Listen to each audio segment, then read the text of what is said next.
Gaano ba kahalaga ang logbook? At ano ba talaga ang logbook na maituturing natin sa ating mga security personnel? Kadalasan ini-ignore natin ang halaga ng logbook. Parang ito isang sulatang papel lang. Logbook na matatawag, na ilalagay lang kung saan-saan, ilalapag lang yung iba, di ba? Ganon ang magiging parang outcome ng isang logbook na to. Pero ano ba dapat ba talaga? Una-unahin natin, ano ba standard ng logbook dapat na meron tayo? Lalo kung napakahalaga na inilalagay. Kasi mostly ang mga logbook ngayon, hindi na siya katulad dati. Ngayon kasi ako may logbook din na gano'n na, excuse me, ang dapat kasi ng logbook, yung may number. Tulad po nito, di ba may number siya. May page number na 1 and then 2. Ayun, di ba may mga number po yan. Eh, nakikita nyo po yun ay number yan, no? Para makita po sa camera yun, di ba may 1. Di ba lahat yan may page yan. Kung ilang pahina yan, hanggang sa dulo, nakalagay po yung number. So, ano kayong purpose ng number na yun na dapat meron ang bawat logbook? At dapat, pagka nagto-turn over ka, chinecheck din po yan. Kung yung numbering kung tama magkakasunod. Kasi bakit? Ang is 2 na nun. So, ang una po nun is, para malaman mo na walang pinilas doon sa logbook. Kasi pwedeng, ang logbook na yun, pwedeng gamitin kasi ano yan sort and po, concrete evidence, ebidensya po na may tuturing sa mga korte na gagamit po itong logbook na to.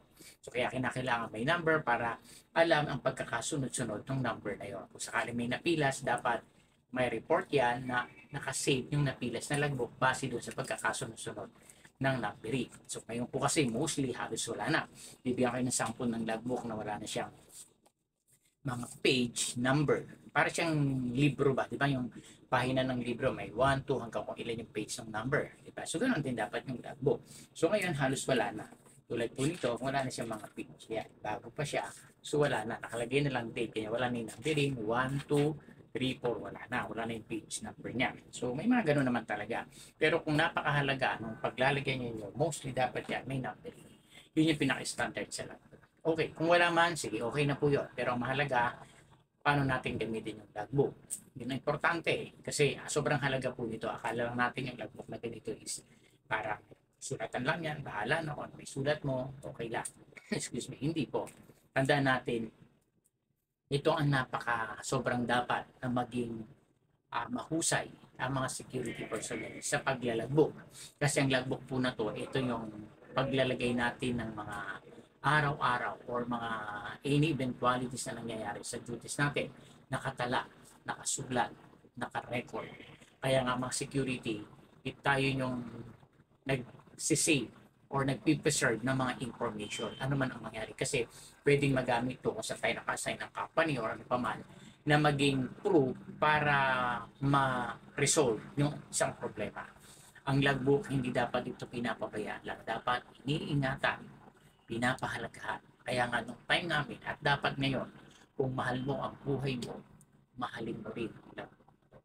Kasi ang logbook na to, ito ay magiging susi para ikaw ay ma-solve or ma-acquit doon sa pwedeng maging problema or masagot natin yung mga katanungan sa problema na nag-i-exist sa area natin. Kasi ang mga problema, mga emergency, hindi yan pwedeng maiwasan.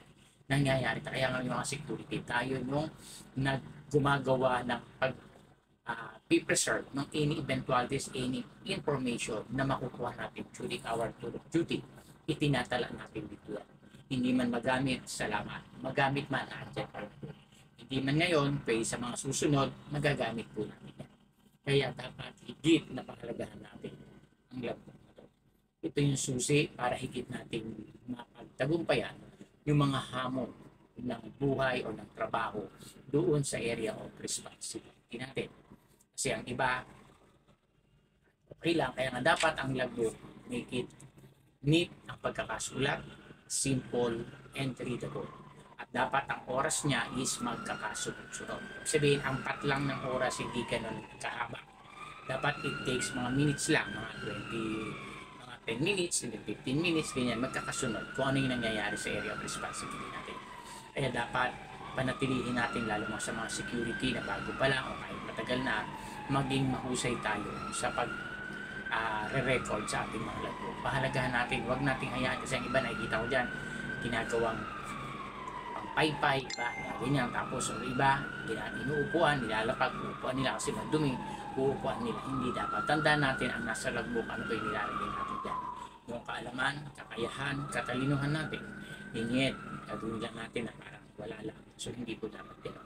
Dito dapat ang logbook ang siyang magbibigay ng kaayusan, ng proof kung ano yung nangyari doon sa area at magagamit to ng company para magkaroon ng solusyon o magbigay ng ebidensya kung ano man ang hinihingi ng pagkakataon. Kaya tayo mga security person, laging tandaan, panatili natin malinis, maayos, at maging produktibo yung inire-record natin sa mga logbook natin.